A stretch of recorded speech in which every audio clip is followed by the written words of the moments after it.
अगर आपने पिछला वीडियो देखा है तो ये कॉन्सेप्ट आपको और अच्छे से समझ में आएगा।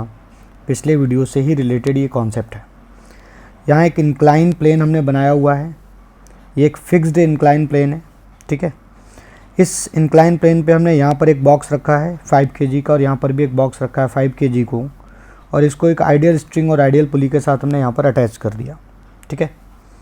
यहाँ पर फ्रिक्शन है, दोनों जगह फ्रिक्शन है। मान लीजिए यहाँ पर फ्रिक्शन कोफिशिएंट 0.5 है, यहाँ पर भी फ्रिक्शन कोफिशिएंट 0.5 है, ठीक है। यानी दोनों जगह यहाँ पर फ्रिक्शन प्रेजेंट है। इस ब्लॉक का नाम दे देते हैं ए और इस ब्लॉक का नाम दे देते हैं बी, ओके। अच्छा, अगर यहाँ पर फ्रिक्शन नहीं होता तो ये सिस्टम मूव करता, है ना। कैसे मूव करता, क्या सोचते हैं हम लोग इसके कंपोनेंट कर लेते हैं। कैसे कंपोनेंट करते हैं, जैसे इसका इधर क्या काम करता है mg साइन थीटा, इसका इधर क्या काम करता है mg कॉस थीटा, है ना। ऊपर क्या काम करता है, नॉर्मल काम करता है। अगर फ्रिक्शन नहीं है तो फ्रिक्शन का कोई रोल ही नहीं होगा। इस mg साइन थीटा में और इसके mg साइन थीटा में, जिसका mg साइन थीटा का अमाउंट बड़ा होगा, सिस्टम उस तरफ क्या करता, सिस्टम उस तरफ मूव करने लगता। जैसे बिना फ्रिक्शन के अगर आप कैलकुलेट करते तो आप ये पाते कि इसका जो वैल्यू आ रहा है और इसका जो वैल्यू आ रहा है उसमें ए का वैल्यू अपना बड़ा आ रहा है, बी का वैल्यू छोटा आ रहा है, तो सिस्टम इस तरफ ऐसे करके चलने लगता। बट क्वेश्चन क्या है कि फ्रिक्शन है, ये एंगल्स वगैरह दिए गए हैं, आपको बताना है कि क्या ये सिस्टम चलेगा। चलेगा तो एक्सेलेरेशन बताइए, नहीं चलेगा चलेगा जो भी कुछ होगा, बट टेंशन बताइए, स्ट्रिंग में टेंशन आएगी, ठीक है। और यहाँ पे जो फ्रिक्शन यूज़ होंगे ए और बी, और यहाँ पर जो फ्रिक्शन यूज़ हो रहे होंगे, यहाँ पर जो फ्रिक्शन यूज़ हो रहे होंगे, उनकी वैल्यूज़ बताइए। ये सारा आपको डाटा निकालना है, जैसा कि आप प्रीवियस वीडियो में डाटा कैलकुलेट कर रहे थे, ओके। चलिए देखिए, थोड़ा सोचते हैं इसको। सबसे पहले तो अपन इसके कंपोनेंट बांट लेते हैं ताकि समझने में हमें आराम रहे। इसका इधर mg साइन थीटा करते हैं, तो अगर इसका mg साइन थीटा करेंगे तो 50 साइन थीटा यानी साइन 53, साइन 53 के हिसाब से 50 × 4/5, तो ये अपने पास आ गया अपना 40। यानी इस तरफ जो नीचे काम करने वाला है वो 40 न्यूटन काम करने वाला है नीचे, ठीक है। और रिएक्शन जो आने वाला, जो नीचे mg cos थीटा आने वाला है वो आने वाला है 30, ठीक है। तो ये हो गया अपने पास नॉर्मल, ओके। यहाँ पर जैसे ही कैलकुलेट करिए, इसका भी अपना mg साइन थीटा लगाइए, तो यहाँ पर साइन 37 आएगा। 37 3/5 होता है, तो उसके हिसाब से इसका ये वाला जो आंसर है वो आ जाएगा 30, और उसका ये जो कॉस वाला वैल्यू है ये आ जाएगा 40, जो कि इसके नॉर्मल के बराबर होगा, ठीक है। ये वैल्यूज़ हमने बना दी। जनरली मैंने केवल mg के कंपोनेंट लिखे हैं, एक जगह mg साइन थीटा, एक जगह mg कॉस थीटा, और ये नॉर्मल की वैल्यू लिख दी, ठीक है। अब आप गौर से देखो, अगर फ्रिक्शन नहीं होता तो ये बड़ा था, ये छोटा था, ऐसे चलने लगता, बट फ्रिक्शन है। तो सबसे पहले ना अपन फ्रिक्शन की मैक्सिमम वैल्यू लिख लेते हैं। ए पर फ्रिक्शन की जो मैक्सिमम वैल्यू लग सकती है वो कितनी होगी, म्यू की वैल्यू 0.5, एन की वैल्यू 30 है, तो मेरे हिसाब से ए की जगह जो वैल्यू आई वो आपकी आ गई 15 मैक्सिमम, और बी की जगह जो मैक्सिमम फ्रिक्शन लग सकता है that will be equal to, वो किसके इक्वल होगा, वो अपना इक्वल होगा 20 न्यूटन के। म्यू इंटू एन करेंगे इस केस में भी, ठीक है। तो ये फ्रिक्शन लग सकता है। अब थोड़ा सोचते हैं कि सर ये 15 का फ्रिक्शन है, ये 20 का फ्रिक्शन है, इधर 40 लग रहा है, इधर 30 लग रहा है, तो नेट अगर फ्रिक्शन नहीं होता तो इस सिस्टम को चलाने के लिए जो जिम्मेदार था वो कौन सा फोर्स रिस्पॉन्सिबल था, ठीक है। थोड़ा सोचिए ज़रा इस बारे में। और या आप अगर ऐसे नहीं सोच पा रहे हैं तो आप एक काम करिए, इस इंक्लाइन वाली प्रॉब्लम को एक स्ट्रेट प्रॉब्लम में कन्वर्ट कर लीजिए। कैसे कन्वर्ट करिए ज़रा देखिए। आप यहाँ पर कुछ ऐसा कर दीजिए कि मैंने यहाँ पर एक स्ट्रेट लाइन ऐसे बना दी, ठीक है। उस पर मैंने क्या करे, दो ब्लॉक को यहाँ पर रख दिया। ये हमारे पास एक ब्लॉक ए और ये ब्लॉक बी, ठीक है। इस ब्लॉक का वजन 5 kg, इस ब्लॉक का वजन भी 5 kg। अगर आप देखो तो इसको खींचा ऐसे जा रहा है, टेंशन का लॉन्ग इधर की तरफ से 40 खींचा जा रहा है, तो इधर आप 40 न्यूटन लगा दीजिए, और इस ब्लॉक को इधर खींचा जा रहा है 30 न्यूटन से, और बीच में आप क्या करिए, आप स्ट्रिंग कनेक्ट कर दीजिए, ठीक है। और यहाँ दोनों जगह मैक्सिमम फ्रिक्शन की वैल्यूज़ आपको पता ही है। यहाँ पर मैक्सिमम फ्रिक्शन जो लग सकता है वो 15 का है, यहाँ पर जो मैक्सिमम फ्रिक्शन लग सकता है वो 20 का है। यानी इस इंक्लाइन वाली प्रॉब्लम को मैंने एक स्ट्रेट प्रॉब्लम में कन्वर्ट कर लिया। ऐसा आप कर सकते हैं, ठीक है। यानी आपने ऐसा मानिए, आपने इस इंक्लाइन को अगर सीधा कर लिया होता है ऐसे, तो ये कुछ ऐसा कुछ अरेंजमेंट बनता, और ऐसा अरेंजमेंट बनाकर सोचना थोड़ा आसान हो जाता है।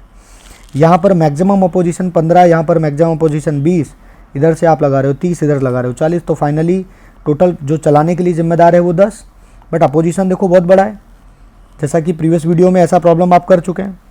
तो इसका भी एक्सेलरेशन क्या होगा इस अरेंजमेंट में, 0 होगा। प्रीवियस वीडियो में भी ऐसा ही हुआ था। क्यों 0 होता है, क्योंकि जो फोर्स चलाना चाहता है वो तो मात्र 10 न्यूटन है, और जो अपोज करने के लिए हैं दोनों वो तो 20 और 15 है। दोनों अपोज करने में लग जाएंगे, ये तो 35 का अपोज कर देंगे, और आपने तो आगे 10 न्यूटन का ही लगाया, तो यानी चलेगा नहीं। अब अगर चलेगा नहीं तो टेंशन कितनी डेवलप होगी, आइए ज़रा उसके बारे में सोचते हैं। अब केवल इसी प्रॉब्लम के बारे में फोकस करिए आप। टेंशन कैसे निकालते थे प्रीवियस वीडियो में, एक बार इससे यहाँ तक मूव करते थे, यानी ए ब्लॉक से बी ब्लॉक की तरफ चलते थे, एक बार बी से जिधर डाटा सेट हो जाएगा वही अपना आंसर होगा। करके देखिए, चलिए करते हैं अपन। यहाँ पर अपन पूरा फ्रिक्शन यूज़ कर लेते हैं 20, पहले बी को देख रहा हूँ मैं, फिर बचा हुआ टेंशन हो गया 10। अगर यहाँ टेंशन 10 तो यहाँ भी कितना होना चाहिए 10, ठीक है। अगर टेंशन यहाँ पर, ये तो देखो बैलेंस कर लिया, अब इसको बैलेंस करो, तो यहाँ टेंशन हो गया 10, लग रहा है इधर 40, तो बचा हुआ कितना 30। ये 30 दे सकता है क्या, नहीं दे सकता, इसका मतलब डाटा मेरा गड़बड़ हो गया।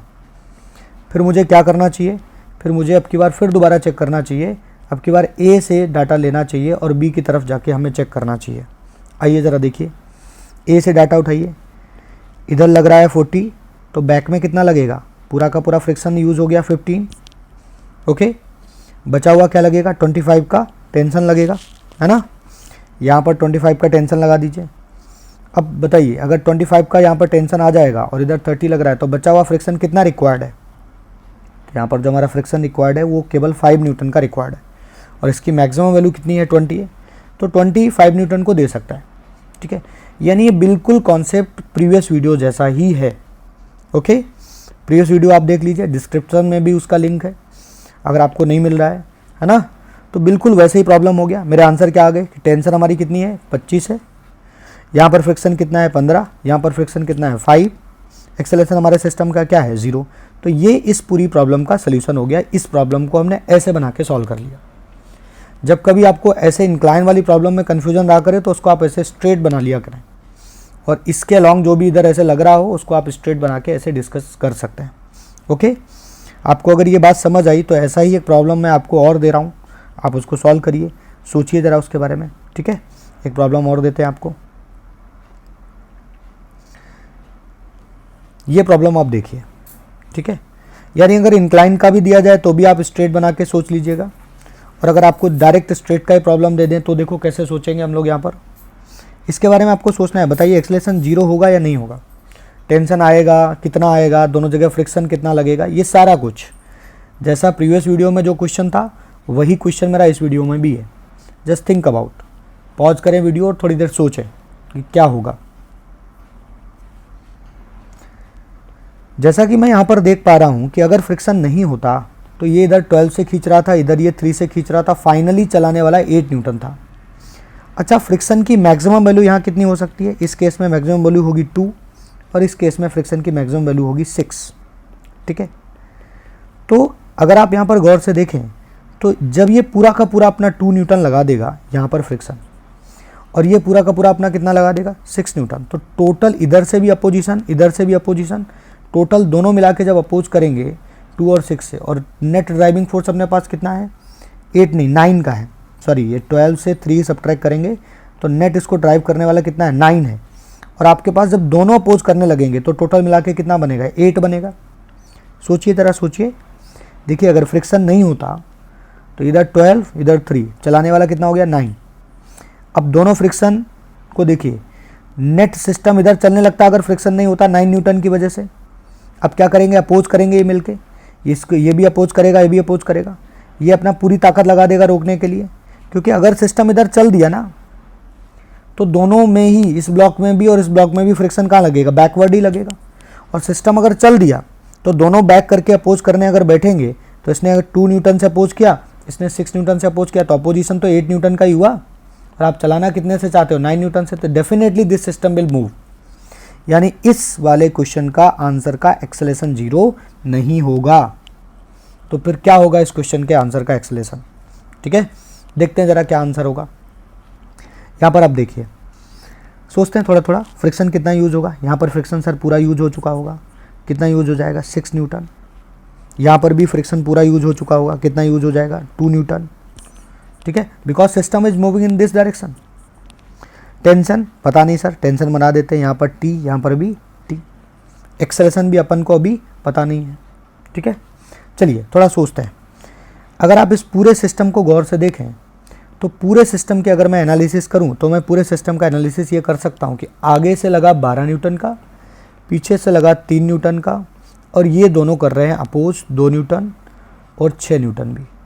ठीक है, तो फाइनली इधर की तरफ फोर्स, जो लेफ्ट में फोर्स लगा वो 6, 2, 8 और ये कितना हो गया आपका 11, और आगे कितना लग रहा है 12।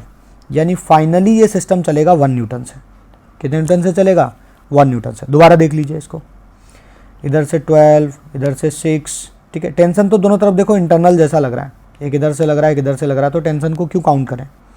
पूरे सिस्टम के बारे में देखिए ज़रा, इधर से 12, अपोजिशन कितने का 6 का, इधर से अपोजिशन कितने का 2 का, इधर से एक और फोर्स और कितना 3, तो 3, 2, 5 और ये 6, 11 इधर हो गया और 12 अपना इधर हो गया। तो फाइनली 1 न्यूटन इसको चलाना चाहता है।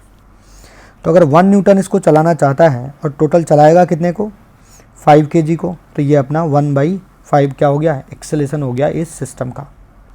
अगर 1/5 अपने पास एक्सेलेरेशन हो गया इस सिस्टम का, तो डेफिनेटली अपन आगे का भी डाटा सोच सकते हैं कि कितनी टेंशन आएगी। अगर आपको टेंशन निकालनी है तो इसका फ्री बॉडी डायग्राम बना लीजिए। चलिए इसका फ्री बॉडी डायग्राम अलग से बनाते हैं और देखते हैं कि ये सर हमारे पास 2 kg का है। इस 2 kg वाले के लिए हम आगे की तरफ टेंशन T लगाए हैं, पीछे जो फोर्स लग रहा है वो 3 न्यूटन का था, और फ्रिक्शन भी अपने पास कितना है पूरा का पूरा 2 न्यूटन यूज़ हो रहा है। सिस्टम आगे चल रहा है ए एक्सेलरेशन से। तो कैसे डील करते हैं, टेंशन इक्वेशन लगाइए, टेंशन माइनस पीछे जो लग रहा है वो 5 लग रहा है, मास कितना 2, एक्सेलरेशन कितना है 1/5। तो यहाँ से जब आप सॉल्व करेंगे तो आपको मिलेगा 2/5 + 5, तो ये कितना हो गया अपने पास 27/5। This is the answer of tension. तो ये क्वेश्चन कंपैरेटिवली ईजी है पहले के क्वेश्चन के कंपैरेटिवली। यहाँ जब सिस्टम चलने लगता है तो फिर क्वेश्चन बहुत आसान। लेकिन अब आप इसकी एक प्रॉब्लम को देखिए और खुद से इसको ट्राई करिए। ब्लॉक ए, ब्लॉक बी दोनों जगह फ्रिक्शन गिवन है, इधर से 17 न्यूटन, इधर से 20 न्यूटन। क्वेश्चन वही है मेरा, एक्सेलरेशन क्या होगा, टेंशन क्या होगी, और दोनों जगह पर फ्रिक्शन कितना लगेगा। ठीक है, ट्राई करके क्वेश्चन नंबर 1 का आंसर कमेंट बॉक्स में आप दे सकते हैं। ऐसे ही प्रॉब्लम और कर सकते हैं आप। ठीक है, इसका क्वेश्चन नंबर 2 डाल के आप इसको घर पे आराम से ट्राई करिए। इस पे भी आपको सारा डाटा हमने दे रखा है, ए बी ब्लॉक। ठीक है, फ्रिक्शन दे दिए, क्या क्या फोर्स लगाए हैं वो है, एक्सेलरेशन देखिए पहले तो, फिर टेंशन देखिए, फिर थोड़ा सोचिए कि कहाँ कितना फ्रिक्शन कैसे डाटा सेट होगा। ठीक है, एक थोड़ा और अच्छा सवाल है, उसका डाटा ये है आपके सामने। वीडियो पॉज कर करके आप इन क्वेश्चंस को नोट कर सकते हैं। ये थोड़ा यानी 1 और 2 में 3 थोड़ा अच्छा क्वेश्चन है। थोड़ा सेंस लगाइएगा, अपना कॉमन सेंस थोड़ा सोचिएगा। बेसिक कॉन्सेप्ट मैंने आपको बता दिया है, अब आप सोच सकते हैं। ठीक है,